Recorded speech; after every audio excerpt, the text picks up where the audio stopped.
Today is Saturday, August 1st, and it's time for another garden tour.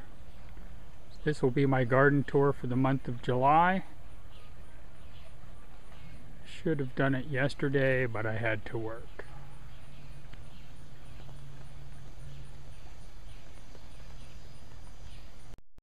The cucumber vines are still alive. They're starting to send out some new leaves. Looks like there's a cucumber ready to pick.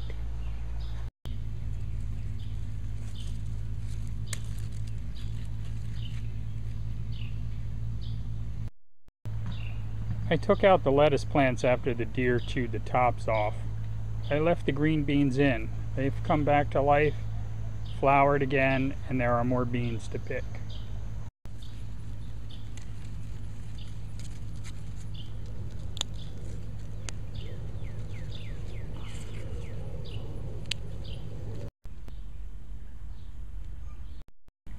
And the cherry tomatoes are recovering from the deer attack. They're starting to get some clusters of fruits.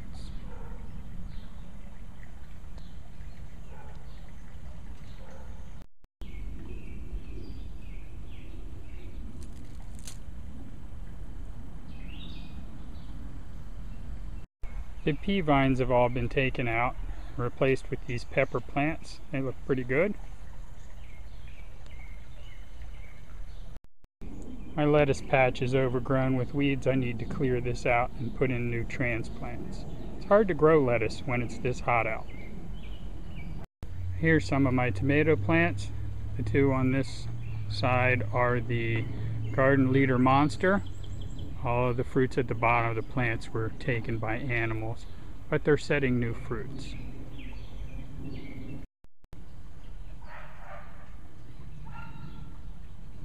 On this side of the purple Russians, all of the big purple Russian fruits at the bottom of the plant were taken by animals.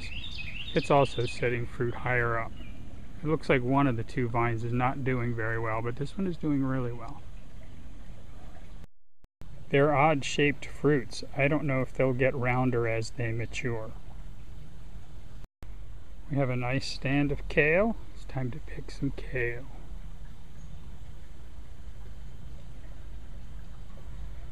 Catnip is looking really mangy. Over here we have some cabbages under the weeds and a couple more cabbages that are out in the open. The cabbages have been really slow growers. I started them back in March or April. They only get up to about 2 pounds and then they stop growing. They'll go to seed if you don't pick them. This one is nearly ready. Over here are my carbon tomatoes. These are my favorites. They're finally setting fruits. They've been very slow to set fruits.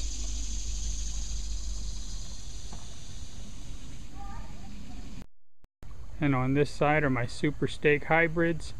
They are just starting to flower. It's taken a long time for tomatoes this year. There's some more kale.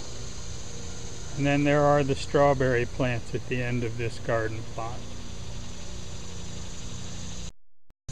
Over here are my Brandywine tomatoes. They are just starting to make flower buds. I don't know what their maturity date is. It must be over 100 days. And then here on the end are some beefsteak. These are from American Seed. They have nice clusters of fruits on them.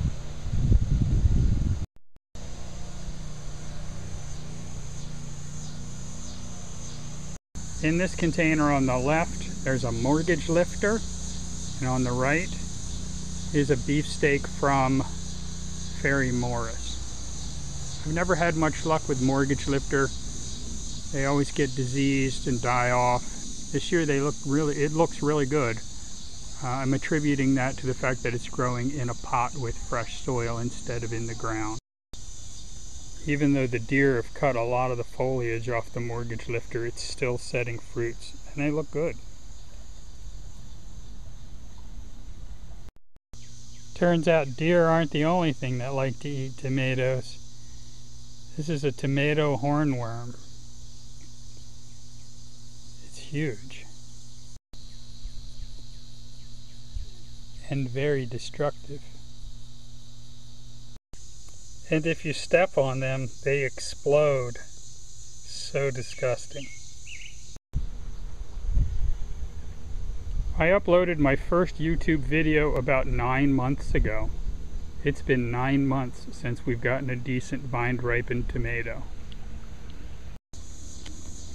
This one isn't quite ready, but I'm going to pick it anyway, just so the animals don't get it first. Here are some more pepper plants I transplanted in. They also look good. There's a lot of work to do in this garden. Unfortunately, I haven't had much time. It's been so dry. We had 3 weeks of almost no rain at all, so I had to do a lot of watering. I don't have an irrigation system yet, and that prevented me from doing a lot of regular maintenance on the garden. We have a visitor in the greenhouse.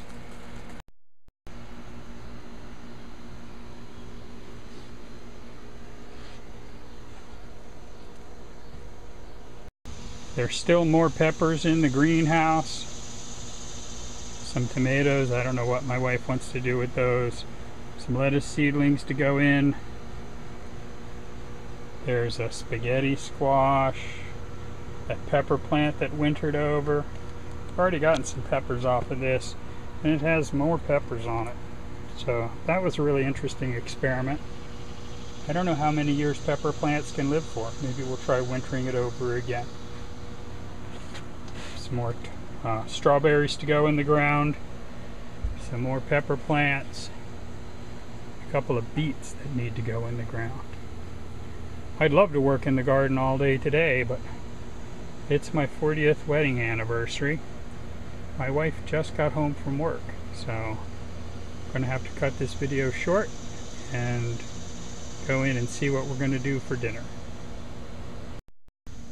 These two tomato plants are Ace 55 from, I think it's Botanical Interests. These are determinate tomatoes.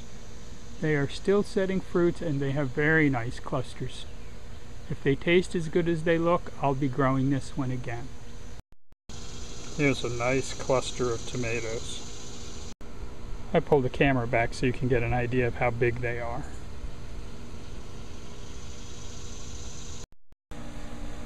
The tomatoes and basil growing in the topsy-turvies are all doing well. Looks like we've got some tomatoes in there that need to be picked. These are two different varieties of cherry tomatoes. There's a couple here. It looks like there might be some more hiding up in here. These two tomatoes, the one on the left is an Ace 55. It's not growing nearly as fast as the two that are in the ground. And on the right is a Supremo. It's a paste type tomato like a Roma. It has nice clusters of fruits.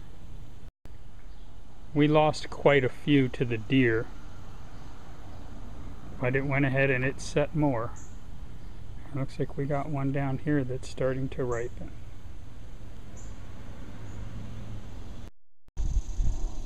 And the last thing for today is my hot pepper plants. Not even sure what kind these are.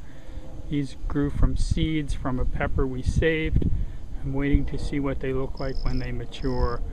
I think these are from seeds we grew in the AeroGarden a couple of years ago, but I'm not sure.